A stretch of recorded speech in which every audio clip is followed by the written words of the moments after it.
要說俄羅斯的最強王牌，大名鼎鼎的瓦格納，誰不知道？兵变之前，那可是普丁親衛。我們來假設一下，你現在是瓦格納某次行动的隊長，你帶着500多號重装步兵，開着 T-72主戰戰車，氣勢洶洶地去碾壓一個小據點。根據情報顯示，此處小據點只有區區40人。你滿心歡喜地以為這就是去開一個新手村盲盒，結果蓋子一掀開，你愣在了原地。從左到右坐着的是三角洲特種部隊、第75游騎兵團、海軍陸戰隊，以及幾個手裡捏着遙控器的 CCT 特戰管制員。好了，看到這個陣容，你現在首要的任務不是投降，因為你絕對不會有任何舉白旗的機會。這就是冷戰之後至今為止巔峰時期的俄羅斯和美國唯一一次正面交鋒，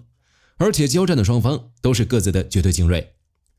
各位觀眾不妨猜猜雙方的戰損，就大膽的猜。3、2、1，下面公布答案。美軍這邊0傷亡0受傷，不過火力軍嚴謹一些講，美軍這邊還是有人受傷的，有一名士兵追擊中扭到腳了。而俄羅斯呢也是0，不過是0幸存，陣亡人數200到300人，剩下全部重傷，坦克、戰車、武器全部報廢。今天火力軍帶你重返敘利亞，揭秘這場世紀對決，看看這場離譜的碾壓局是如何發生的，中間又有多少令人毛骨悚然的細節。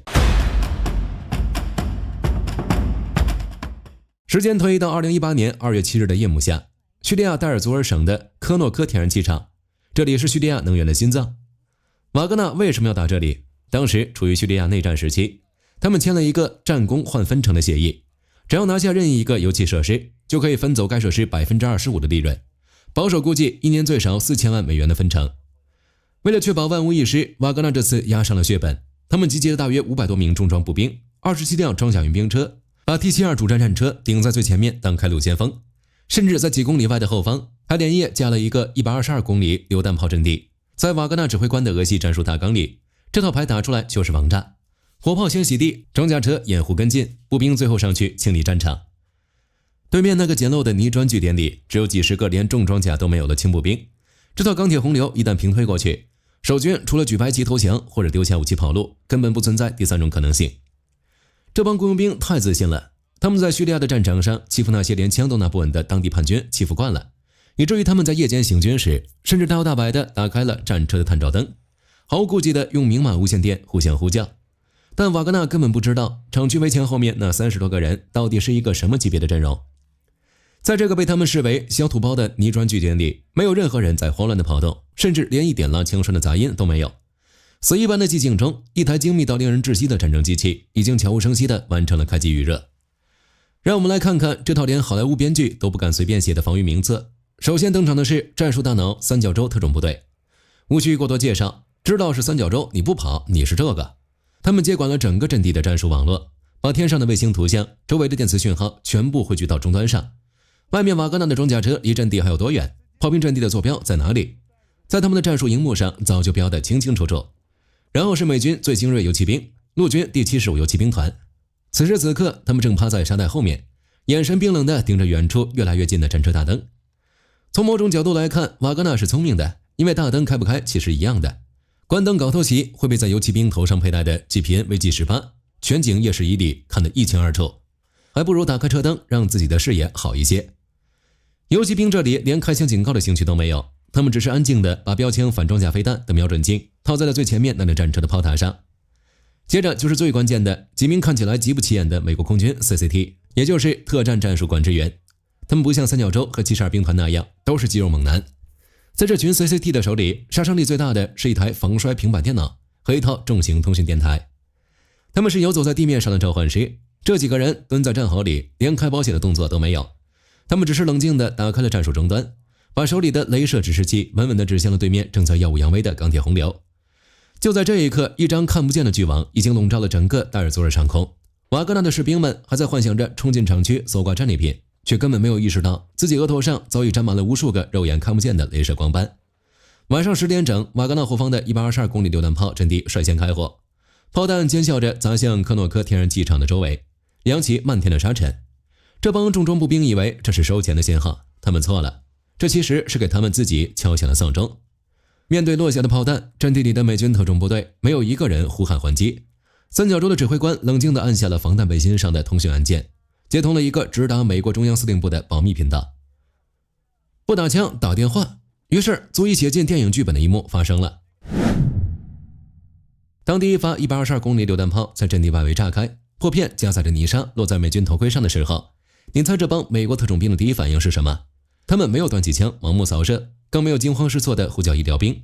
在這座搖搖欲墜的泥磚據點裡，游騎兵們甚至連姿勢都沒換一下，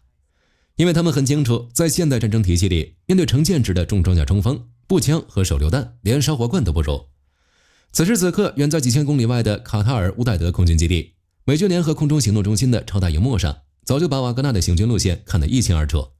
一通最高級別的加密電話立刻打到了俄羅斯驻敘利亞赫梅米姆空軍基地的指揮部。這就是大國之間心照不宣的衝突降級熱線，它的存在就是為了防止美俄两軍在敘利亞這個大泥潭裡發生誤判，從而引發劇烈的衝突。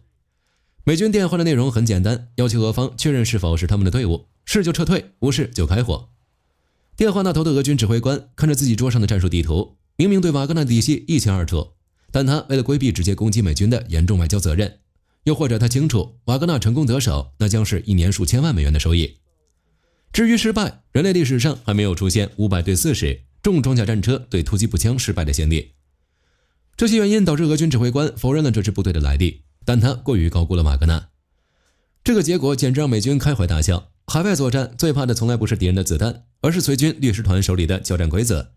如果是面對主權國家的正規軍，哪怕對面開炮了，美軍特種部隊想要呼叫空中支援，也必須經過層層審批，評估政治風險，甚至要白宮點頭。這條交戰規則平時就像一條死死拴在美軍脖子上的枷鎖，但是現在俄羅斯官方親自開口，把這群武裝到了牙齒的雇傭兵給開除了。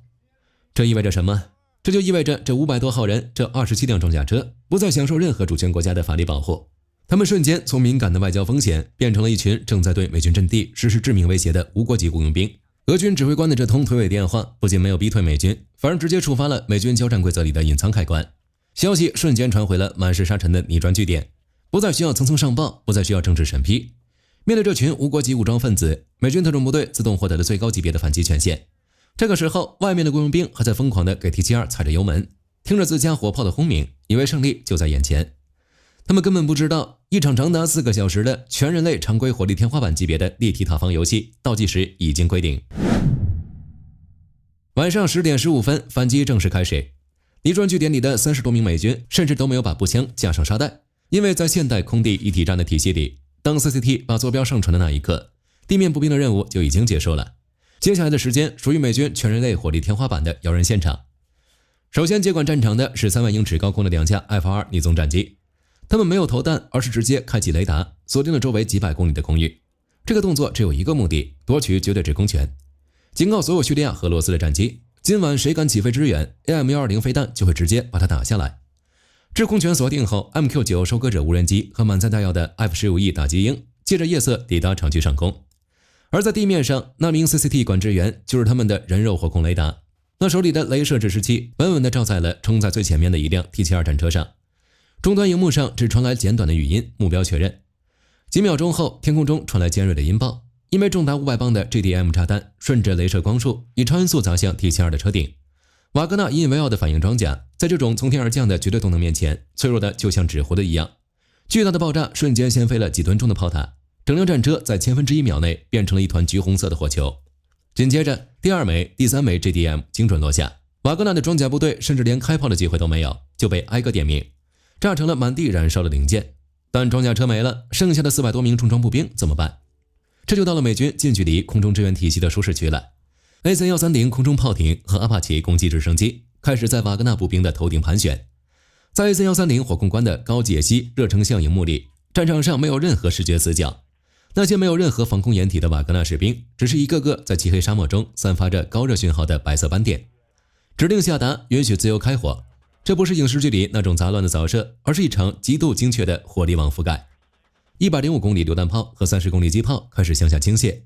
每一發炮彈落下，地面上就會多出一個絕對死亡區。這是一場毫無懸念的單方面火力清除。瓦格納的士兵趴在滾燙的沙子裡，對着天空盲目射擊，卻連敵人的影子都看不見。而與此同時，在距離交火區30公里外的沙漠裡，另一場支援正在上演。一支由綠扁帽和海軍陸戰隊組成的快速反應部隊，正以最高時速向天然氣廠疾馳。為了防備俄軍火炮，這支車隊完全關閉了車燈，駕駛員全程佩戴夜視鏡，在漆黑的荒漠裡狂飆，車裡塞滿了標槍反裝甲飛彈和重機槍子彈。當這支車隊衝上據點外圍的沙丘，填補上防線的最後一塊缺口時，瓦格納最後一點突圍的幻想也被徹底捏碎。那些試圖從側翼包抄的雇傭兵迎頭撞上了防雷车頂部的重機槍火舌和標槍飛彈，天上是無死角的炮艇机收割，地面是重机槍的交叉火網。這4個小時的火力倾泻不僅徹底融化了瓦格納的装甲，也把俄羅斯那套陳舊的裝甲平推戰術永遠地埋在了這片沙漠裡。當第一縷晨光穿透硝煙，整個戰場陷入了死一般的沉寂，廠區外圍的沙漠已經被徹底犁成了一片焦土。瓦格納幾乎全軍覆沒，27輛裝甲車和 T-72 戰車全部變成了散發着高溫的扭曲廢鐵，整支裝甲建工部隊在被徹底抹除。美軍這裡整個陣地唯一記錄在案的傷員是一名負責外圍警戒的盟軍士兵，在半夜轉移陣地時不小心扭傷了腳踝，一邊是灰飛煙滅的重裝合成營，另一邊是一個崴了腳的步兵。這種極度荒謬的戰損比冷酷地向全世界宣告了一個事實：建立在冷戰思維上的古典装甲戰術在現代資訊化杀傷網絡面前已經徹底破產了。瓦格納輸得冤嗎？從傳統戰術來看，重炮洗地，裝甲突擊，他們似乎沒做錯什麼，但他們錯判了時代。當一支裝甲部隊失去了制空權和電磁保護傘，那幾百公里後的戰車裝甲到底還有什麼意義？在美軍的戰術數據鏈裡，瓦格納根本不是什麼鋼鐵巨獸，只是一串串不斷閃烁的坐標代碼。這場仗也徹底打碎了普通人對特種部隊的刻板印象。在21世紀的真實戰場上，美軍早就重啟了特種部队的定義，他們不再是端着槍在泥地裡拼刺刀的孤膽英雄，像三角洲和 CCT 這樣的頂級單位，他們是整個龐大戰爭機器最前沿的視覺神經。他們的任務就是把自己像釘子一樣扎在敵人的心臟地帶，然後睜開眼睛看清目標，只要把坐標上傳到雲端，接下來的事兒就交給盤旋在幾百公里外的戰機和無人機。這就是傳感器與射手的完美閉環，發現目標到摧毀目標，整個過程被無情地壓縮到了短短幾分鐘。瓦格納的士兵到死都沒有看清是誰按下了炸彈的發射鈕。這500多名雇傭兵的覆滅，給所有迷信鋼鐵洪流的人上了一堂極其殘忍的公開課。當瓦格納以為自己能靠着幾輛 T-72可以碾壓一切的時候，他們根本沒意識到，他們的目標早就站着一個手持狙擊槍、帶着夜視鏡、隨時準備扣動扳機的重装巨人。好了，關於美俄對決的故事，今天就和大家聊到這裡。如果你喜歡本期視頻，別忘了按讚、訂閱，也歡迎在留言區分享你的看法。你認為三角洲下一次行動會是在什麼時候呢？我是火力軍，我們下期再見。